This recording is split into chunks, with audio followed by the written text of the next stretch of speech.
ফলশ্রুতিতে আপনারা জানেন কিছু কৃতজ্ঞদের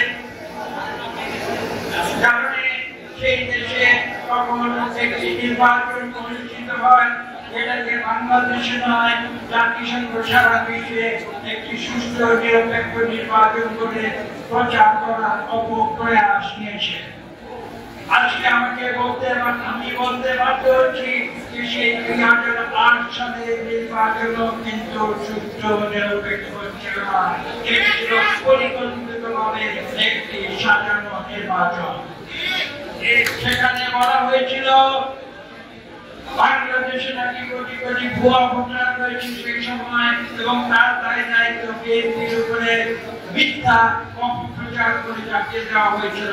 আমি আজকে এই প্রসঙ্গে পুরনো ইতিহাসগুলো উন্মোচন করতে বাধ্য হচ্ছি। আপনাদের কষ্ট ভাষায় বলে দেয়, এখানে যারা বসবাস করে এই দেশে তারা জানে সেই সময় বাংলাদেশের ভোটার তালিকা কিভাবে প্রস্তুত হতো। একজন নাগরিক নিজের গ্রামের বাড়িতে ভোটার হতো, আবার যারা শহরে কর্মস্থলে আসতো সেখানে তারা ভোটার হতো।